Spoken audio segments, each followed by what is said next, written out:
Hello, it's Scott Manley here. On Friday, I was lucky enough to pay a special visit to Steve Jurvetson's personal collection of space stuff. He's a Silicon Valley venture capitalist who, among other things, funded things like Tesla and SpaceX. And he has an absolutely amazing collection of space artifacts. Now, I knew he had a few really awesome things because he has a great Flickr account where he'll post some of his exhibits with great descriptions of the stuff that's there. In particular, he has an RL-10 rocket engine, and whenever I'm looking for images of that engine, his account will be the one that comes up. He has items that flew on every Apollo mission. He has stuff from Shuttle, Mercury, Gemini, has Soviet and Russian stuff as well. So yeah, this is some highlights of me and Steve talking about space stuff for a couple of hours. One thing I love about the American space program, unlike the Russian, is every part has a unique part number, and you can find out if it flew, and if it flew, was it command module or lunar module? Like things like this, where there's two versions of the same thing. Right. You can tell which spacecraft it was from. In this case, it's just a glorified, binder clip, a little bit of Velcro, but it is an issued part number and was used on Apollo 11. So that's actually probably not the craziest, but visually. And so wait, Apollo 11 on the moon? Yes. Eagle. On the moon. Part of Eagle, exactly. That's wild. Yeah. It's the only part of Apollo 11 I have. I try to get one from every lunar module. So we got 16, 17, 10, 12. There's a little piece of 12, and some other cool things. So training used Armstrong glove. Okay. That's also very rare. The hand not flown, but a spare. Oh, I'd love to build one of those. That yo-yo Apollo 15 was used on the lunar surface. They failed. Each of them had one of these. It's kind of like those. You see those. It's like a badge holder. Spring-loaded things. Yeah, exactly. Where you got a cord. Yeah. And they're like, this thing's useless. The string popped. There was absolutely no use for it. So I don't know if it even lasted past. I don't even know if they used it on 16 because there was an Apollo 15 thing and they both broke. Yeah. Both people's. Apollo strap worn on the surface on Apollo 12, footrest from Apollo 8. I don't have very much Apollo 8 stuff. This little fiberglass model's interesting. So the simulators, you would train, let's say you're on the command module pilot, you train the docking. So this would be the thing sitting in this, I think it was a Singer, I forget the name of the company. I can look it up. Yeah. They manufactured the simulator. So an interesting thing, I also have some of the plates they would use for like landing and such. So they didn't, of course, despite conspiracy theorists, they didn't have any way to make this fake imagery. So how do you create an image? You actually had physical models of both lunar surfaces and opposing spacecraft. And so once William Shatner came and took a tour, and they replaced this model with a Enterprise. So when he was coming in for docking, instead of seeing the lunar module, he saw a plastic model. But the lights were so bright, it melted as he was doing it. And I would have joked that's a photon torpedo. Core breach. That's right. So this little flashlight, as you can sort of tell, was it before or after Apollo 1 based on the amount of Velcro? So it was in the Gemini program. Oh, yeah. Yeah, I know, bad reference. But it was on, then that's a photo to remind you, on Buzz Aldrin's leg during his first EVA on Gemini 12. He has it, you can sort of see it there on the sunlit part of his leg. Oh, right. Yeah, I can see it. Yeah. It is.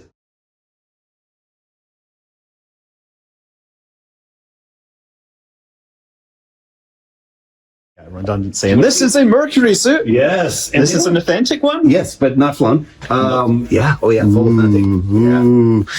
That's for a little guy. I don't think that would fit me. When Chris Fatfield came here, this is really hilarious. He looked right past it and said, "Oh my God, is that a F4 Phantom seat?" You recognize it right away, and it is. He's like looking right past. Because he's flown that thing, right? With ejection, charges hopefully removed. But yeah, this is wild. The Smithsonian has been trying to preserve the Mercury too. They don't last. This shiny silver, they oxidize. Yeah, I think I should point out that this footage is somewhat disjointed because I wasn't continuously recording. I had actually planned to bring a bunch of different cameras. Unfortunately, I left one on my desk. Another one wasn't charged. I also brought along a lapel mic to get good audio recording. I attached it to my hoodie and then proceeded to take my hoodie off and leave it on the coffee table. So yeah, we just basically get raw iPhone video. Some people are professional space YouTubers. I, on the other hand, am an unprofessional space YouTuber. That fetched him wanting to come was this. So he did a video where he has a whole mock-up of the Mercury panel. Right. And I just was doing some research on this, and it's basically an Earth path. Yeah. Basically, and look at these anodized gears. Those are so pretty. And he makes this comment off the cuff that of all the instruments or something in any context, this is the most amazing to him. And I'm like, really? Well, I just won one in auction. These two items are next to each other in the Mercury capsule, front and center. Yep. This one only flew on a couple missions. Not this one, literally not this one, Right. Okay. In general. And then they left it as an empty space to store personal effects because I guess they concluded it's just not that useful. What it does is it tracks in real time where you are as a fixed clock. Yep. And you just enter your inclination and, boom, you can get a sense. So you look out the window, here's what you're seeing. This is Carpenter. This one did fly. This one flew on Aurora 7. It freaking flew, and they gave it to him at the end as a presentation gift. It also is powered. Right. It's an electromechanical clock. And he missed the landing site. Right? Yep, exactly. On transcript, this light, it's like 5 minutes to re-entry or retrograde. And it's basically just a timer, like a kitchen timer, like ding, ding. And the Russians have an equivalent thing called the Globus. The Globus, which I love. Soyuz. Yeah, I have a couple of flown versions of those. They on the inside are insanely complex. Yeah, I've been watching that. The guy, the teardown by the what's his name? You have Mark, and you've got yes. Those guys, I'm drawing a blank on the name, but the amazing techno-archaeologists. Yep. And here's some historic stuff. Goddard. We got a model behind you, but possibly from the first look and feel flight. I should say possibly, meaning all indications is that in this ceramic nozzle. The ceramic nozzle. Ceramic nozzle. Yep. Yeah. And then the fuel valve of some failed experiment and a baffle, slush tank baffle. Actual Goddard stuff. Actual Goddard artifacts. Yeah. Well, that's another. My most recent and crazy expensive thing. The thing I paid the most for, just FYI, is used by used on the moon. Days. Yes. So this touched the moon. On the moon. Used extensively over 3 days. Scratched and everything. Used not only for collecting samples, he used it as an armrest. He used it as a stabling thing. The largest moon rock of Apollo, this thing called the Moulier, as he called it. He rolled up his leg, but had to use this to hold himself steady. Yeah, it's just incredible. That is insane. And the workmanship on the weld. I know. It's pretty amazing. Is it titanium? I haven't looked. I don't know. Just by a color. You should figure that out. Yeah, exactly. I mean, it's been in contact with the moon, so it could have done all sorts of things in the meantime. Pretty amazing. Gemini hand controller. We think from maybe from the MOL program that was canceled afterwards.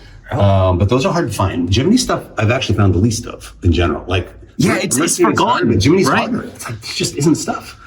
I like that you can actually see underneath it here. Yes. Oh, and when you move it, you can see all the little I can see this actuator working, and it's got some sort of system in the inside that shows the range of motion. And very nice. Pretty amazing. I love these controllers because video game guys. Exactly. Like joysticks, right? When you can play with over there. So the sun is on it. So the inertial navigation system, the complete package. So the IMU ball, the ball, so the Apollo lunar module guidance computer is under here. Ancillary boxes. Why is it in this weird green frame with its own liquid cooling racks? This particular unit was reused. It was the digital fly-by-wire platform. Very first to demonstrate it. 40% of the software overlapped with Apollo 14. Yep. Probably low-level drivers for things like this. So it reminds you, computers are rare that go to the effort of reusing one of these. Which, by the way, you might appreciate this. Even the diskies down there for programming interface. Yeah, so they could plug it in if they were. So this demonstrated for the first time that you could do fly-by-wire, and all jets from that point onward switched to this. Started there less than Boeing. And they did a lot of testing on the Shuttle pilot-induced oscillation problem. Yes. So they basically started turning the delay up and figured out the limits which pilots could work with. Bingo. A couple other amazing things. So those same techno-archaeologists, the amazing Curious Mark. Yes, Curious Mark. His whole team came, and we just pulled this thing off and looked at the guidance computer, what's down there. And looked up the part number, and they looked up everything. They could tell me the pips in here that were used prior, they reused stuff. But here's the thing that blew my mind. This rig, all these components came from LM2, which is the lunar module in the Smithsonian. So that lunar module is missing its guidance computer because it got removed and deassessed from the Apollo program. So that's why it exists in private hands. And that, of course, lunar module exists, because there aren't any unflown ones. I mean, there are flown ones, of course. So the fact that LM1 was such a success, LM2 didn't fly. That's what made all this to be redundant and pulled out. That copper cable was flown also on Apollo 16. Yeah, they literally just cut it off and took it with them. They were just like, gotta take something Bring cool. some loot back. Yeah. Every mission, they had slightly less than the full bounty of rocks. Right. So they knew in their mind, okay, I got X pounds. Oh, it kind of carry something heavy. And there's an Orlan. That's cool. With all pressurization. Exactly. And this is like basically if your reading is X and you're doing Y, this is what you should say. Translation is you get your ass back is the bottom line. Like right now. Module hatch. Yeah, exactly. Forward hatch, and then there's a common berthing adapter hatch. Yeah, exactly. And this was a reject because getting the metallurgy right is complicated for something that big. Right. When you get something that, you start machining it and you're like, oh, apparently there's a bit that was bad that was in the middle of this ingot. I love this. Exercise bike. This is your Peloton. I haven't done my research fully on this. I'm wondering if it might have been used for the Skylab endurance testing on the ground they did. Yeah. But what I love is the off-the-shelf, shall we say, lunar module era. Right. They're like, we need some switches. So let's make sure you don't accidentally switch your heart rate. Like all of the indicators and dials. Right. That's this. We know these switches are spec'd for flight on Skylab, so we'll just use them rather than spec'ing, testing something else. And then I was like, also thinking, God, were you doing weight? Thinking about all the work on the Hasselblad, right? Yeah. This is saving a few grams. This thing is chunky. I mean, the over design of things in my mind, I'm like, well, couldn't we have used the Shimano or Look, especially this triangle? Like, how heavy this thing is. Right? I'm like, wow, does it have to be that heavy? And then I looked up, of course, Shimano Look didn't exist yet, but this predates that. And then there's one extra brilliant part I didn't appreciate. I'm not a Skylab fan. Yeah. So this triangle, sure, it makes sense. We all know, if you're doing a bike, you can click in. But it turns out Skylab, the floors are a mesh of triangles. Right, yes. This exact. So you can clip in at any of 60 degrees anywhere you want and not drift off if you're doing experiments or whatever. So okay. It's basically can be used anywhere on the station. Yeah, on the Skylab station. Yeah. And clicks in. No, wild. that is wild. This is my flown debris section. So yes. We've got MA1, first Mercury Atlas flight. I think it's 5 feet up. A hub rib from V2. YF12. What was the Blackbird predecessor? The A12. Yeah, the A12. Excuse me. So this is a piece of A12, right? Yeah. Archangel. Wild. Exactly. Archangel. Starship, including like this one. I love that this one says Starship on it, which is kind of cool for. Oh man. Yeah. Bang Bang Valve, I believe it is, and then another valve from Starship. Titan from Vandenberg, wreckage that people got sort of so they just found it around. Mm-hmm. The F9R, which was that. That was the one that spectacularly exploded. I was there. Yeah. You had Dairy Queen, right? Exactly. That Friday morning. Bingo. Exactly right. And this also came from there. I'll be honest, I have no idea why the whole going to Dairy Queen followed by Falcon 9R, termination sticks in my mind. I think ice cream is always acceptable. It doesn't matter whether you're a child, a grown-up, a businessman, a rocket scientist, or a president. That's from Firefly. Remember there was a bunch of carbon fibers? Yeah. Fluttered down. You just picked that up? A friend did. Okay. Yep. I traded some other wreckage for it. It was a wreckage for wreckage trade. Right, yeah. Oh man, just bits falling off of there. Yeah, no, it's toast. And we've identified where that was in the spacecraft. Oh yeah. The marking. Helium belt package. The service module. So again, you're going to have some duplication, redundancy in this. I wonder if these are like the Bang Bang belts. No. Those are. I think those are different. Those are two different parallel lines for redundancy. Yeah. I think so. And then luckily it has a little diagram to help you remember what's to what, which is nice, right? And I got to do my research on this. I haven't yet posted on. So this is flown, lunar module flown, Apollo 16, showing that math that they needed to do. So they weighed with weight balance, a little hanging lunar adjusted, of course, and then they have to do this math because you see the collector bag storage at the bottom. Yep. To be able to have weight distribution for takeoff, they had various rules of thumb. So basically formulas, and they had to figure out how to do, it's almost like bin packing, which bag of rocks goes where, such that we meet all these simultaneous criteria. The aft engine cover has 40-pound max, et cetera, et cetera. Yeah, because the Apollo Ascent module, it didn't have any thrust vectoring, any gimbaling, so they could only steer by using those thrusters. And if they were too far off axis, they would literally run out of RCS propellant. Do you mean the quad? The quads were the things that were keeping it straight. You'll notice like it's asymmetric because the fuel and the oxidizer masses wasn't are it different. just also one thrust? Like, in other words, it wasn't even throttleable, it was just on. Yeah, it was just on. Yeah, so because they didn't need that for the land, because it wasn't landing, they only needed that for the ascent. But for steering, they needed to do the whole. Isn't that wild? The reel-to-reel tape for data recording. Love that stuff. Electronics in it. Yeah, I know. It's just wild what we've gone from to what we have today. A little battery bus from Apollo 13 that flew. Oh, anything related to electrical systems were sometimes moved for analysis. Right. And so this is the multiply redundant system, right? So you've got 4 valves, and it's like in an XOR, serial and parallel. Exactly. So it looks complex to the eye, right? I mean, you can trace the lines. Yeah. Compared to, let's say, the TR-201, right? Yeah. Landing, pretty simple. Taking off, again, very complex. And the one and only time I met Neil Armstrong, did I tell you this story already? Or do you know this one? I think I have a pretty good idea. Okay. Please explain. So he had just given a talk here locally at Santa Clara? At the local place, local community college. And he talked about all the things that might have gone wrong but didn't. Solar flares, what they would have done to mitigate this, that, and the other. And so when I met him for the first time, I just asked, of all the things you talked about, what did you worry about the most? And then he went into a deep dive on this valve packages, the VPA. And he kept saying, I kept telling NASA, and he used this gesture, I just want a mechanical lever. Why does it need to be electrically actuated? Why does it need to be so complex? Right? Just this. And this was all new to me. I had no idea what he was talking about at the time. This was many years ago, before I was a collector.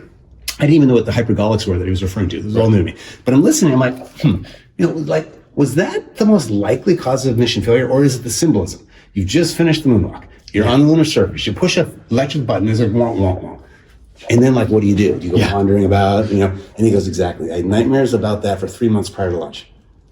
Right. Yeah. I mean, isn't that wild? Yeah. You can imagine. It's pretty. And then they almost had a problem with the system switch breaking up. Right. Yes. It's like Buzz. What? But I do think it's funny that the guys on the ground came up with this complex solution of switches that would allow current to flow in the correct direction. And then Buzz was like, I think I could just push. Yeah. And I saw that pen when I was in. Yes, it didn't sell because it didn't hit his minimum bid, but it was up for auction. Right. And it was in the museum in Seattle 2019. Yeah. He tried to sell it off recently. 6 months ago or something. Oh, wow. Okay. So this is interesting. Later we do some things, but basically the first thing that landed on the moon, not many people know that long before America landed, Russia sent back photos. And as someone from the UK, you might find this. George Bank, right? Do you want to guess where the first photo from the surface of the moon was published? The Daily Express. Damn! How do you know that? I'm a nerd. So the tablet, I'm guessing that they're like, who's going to run this right away, no questions asked, right? As opposed to New York Times or something, or whatever, Financial Times, whatever the British equivalent would be. Before Russia even admitted they'd landed, right? This is what I heard. And this is something that belonged to the mission commander, which reminds you what it looked like. Yeah. And I love the brilliance that these pedals doubled up, not just that thing that, because it had the bouncing landing. Right. Just like our Martian one. Right. And so it sort of orients you, but it also became a parabolic reflector for the antenna. Yep. Which is that was one of the more. It was a really smart design for getting the first, but it wasn't a practical design for long-term exploration. Oh no, it didn't go anywhere. But they were all about the first. Yeah, first. Exactly. Got to get the firsts. Yeah, there were some crazy things they did. And they built the rocket and they didn't have the hardware on the ground to receive it as quickly. This is pretty rare. Flown. Apollo Sexton. Exactly, before the Apollo one. This was the GNC test. Oh, so this was flown. Yeah, Flight 202 with AS-202. So this is where they're testing out the sextant and various elements. I don't know how they instrumented it. Colesman Institute Corp. Yeah. I'd never realized Colesman Windows was a company, huh? Kind of wild, right? Right. Oh, I can see that all listed all the time in my pilot stuff. So a couple of fun things here. This is really rare. There's a partial version of this in Smithsonian on loan right now to The biological instrument? Yeah, Okay. the entire package. So this is just being displayed separated. But look at the inside, the complexity. And four different instruments in there. One of which was a GCMS, and a GCMS, by the way, at that time was like a room-sized piece of equipment. Prior to this, and it had, as you know, 4 separate experiments trying to detect signatures of life. Yep. And they pretty much concluded, to the great disappointment of the entire space enthusiast community, that Mars was more barren than the moon because the GCMS found 0 carbon signatures of carbon molecules. Right. We now know that the perchlorates in the Martian soil, when heated to like 600, I think it was centigrade, in this pre-processing chamber, would have ruined all organic signatures and left this weird double spike, which is exactly what they saw. Right. So we need to go back and adjust our priors. Just ignore that GCMS data. Correct. And then you have 3 experiments, one of which was a positive result. Yeah. Right? One of those carbon-14 isotope, is something, quote, eating or digesting or processing the food. And so these, like, to be clear, these are not wires. These are little pipes. Yeah. All bent, partially also to, I was told, for mechanically to avoid vibration. Yeah, you don't want to have anything too tight. You don't want to have anything too loose. Yep. Like a work of art, right? Oh, it is. I'm just imagining person. Oh, yeah, here's actually, wow. If you were to pull it out, this is what you'd see. That's wild. Yeah. Soil comes in the top, gets filtered down. This is obviously this is MA1 panel. That has another MA1 panel. This one's pretty beautiful. It has the S from I'll flip around. Is the S from the United States? The S. Oh yeah, S. Yeah, awesome. Isn't that amazing? The shingles. You said you like handles. A prototype build, Apollo era, very very early. Oh wow, this whole unit. I see. Yes. Spring constants are not symmetric. I see. Yeah. Okay, so we get this, and we get a roll, and it has a twist. Yes. You see, you get a 3-axis controller, and you get a button there. I think the ergonomics needed a bit of work. Yeah, they put it to a trigger later. Yeah, because I have one of those handles, the actual Apollo. There, handle and a block 1 and a block 2. But that was a prototype that we're still working on. One of the first 3 fuel cells. I actually have fuel cell 1, 2, and 3. One I have on loan at SETI, but they were used all the triad because each service module had 3 of them. Yep. Was used. This set of 3 were used to test and basically validate all the other electrical systems because you needed. Basically Apollo was really a lot of things that took time were the electrical systems. Batteries, all these were black art. And this was one of I believe, the first Baker cell or alkaline fuel cells, or at least the very early one. It had 31 proton exchange membranes on a stack inside of here, and it generated a constant, I think it was 1,600 watts. About, steady. And a lot of heat, Yeah, they use the heat. They use the the water that was given off. Yeah, once you cooled it down, it wouldn't work anymore. So that was why you couldn't shut them off once you started. This is cool. Now I don't know if you'll be able to see it on video, but this is it's a tank that fell from space. I bet. Yeah, exactly. 7-ish years, covered with micrometeorite impacts. So this is from a Salyut. These tanks. Yep. One side of them was facing outward, and so this does not have a preferential. I'm just trying to get it to focus. Oh, damn it. Come on. This guy's got a good chunk. Yeah. That's beautiful seeing that stuff. Right? A natural experiment on extended free recovery because I landed in Argentina. Right. The titanium tank. Yeah, and actually I'm surprised, given this went through re-entry, that these things didn't get removed. So this was notice this melting here? This was the downward facing. So that there must have been something attached on that side. I think it was this tail. I think this acted like, imagine a perfect sphere, but you have a tail hanging off with a spigot hanging off one side. That went to the rear side, and made this side go down. Now, I would have thought the melt, there's like 2 of these actually. And the other one, the melt hole's a little more central. Yeah. But generally, that's what I think oriented this side down. Yeah, so that's why these things survived. Whereas on this side, are there any? Yeah, I guess there's a few here. So, in terms of would they have ablated off? Right, that's what I'm wondering. So some of these are definitely here because usually what happens with meteorites is once you get a hole, it digs in more and more. Oh my God, this whole area is covered in them. I hadn't realized it comes. Oh wow, and that's more like a splash. Yeah, because this thing melted off. So you imagine there's this plasma envelope, whatever this was. Like looking back at the original. I mean, they had like things hanging off. Things hanging off, right. I mean, the other thing is, this is actually pretty low density, so it probably decelerated relatively quickly, and maybe the smaller features, like, because it's a nice smooth curved surface, it could have kept the stagnation point like away from the surface and therefore preserved these details. Yeah, I don't know, I'm just trying to think why. Interesting. So like a blunt or circular. Right. Basically your shock wave is further away the more shallow your curve. That's why you have curves. The reentry capsule. Right. So the best way to protect yourself is not have the shock wave right at the surface, and so everything has to have nice, smooth curves. And because it's no Cybertruck. No Cybertruck. Cybertruck would be an interesting one. And this is why they did the lunar module. Looks so weird. All those triangles. Yeah, well, that's for structural reasons. It doesn't need to re-enter. But yeah, I mean, so I'm just trying to figure out, like, why on a meteorite these things would be disintegrated. And I guess, first of all, titanium is a higher temperature. An actual meteorite? Right. So you'll see the outer there, it's definitely ablating away. It's ablating away at a pretty heavy rate, and they're coming in much faster. Much faster. Like Mach 26 and titanium has a higher melting point. Bingo. So there's a bunch of different reasons why these details are preserved. So this room originally was the lunar orbiter room. Right. A model to remind you, know this. It's incredible. Went around the moon with a film lab on board. Yep. Solar panel. Took amazing photos. And so this is obviously a spare. Yes. What I find astounding is these little chips are not little chips from a wafer. That was a full wafer sized chip.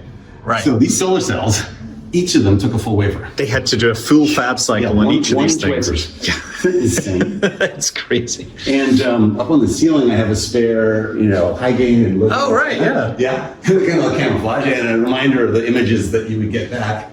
You might know lingo that's been working on. That's right. Well, you should update it because you get better images. Well, I think this is one of his recovered images, I believe, because there was nothing published in the 60s that had the full resolution that was available for public viewing because it was a read on our spy satellites. Right. So I have a Corona/a Gina engine as a reminder. There we go. Which is like, look at the industrial, wow, that looks like some this is all some project you might imagine in a in a lab or something in a college. What does it say? Bell. Bell Aerosystems, I think? Or was it Bell Labs. Yep. Or Aero. Yep. Nice. Yeah. So then. Oh, sorry. They're injectors.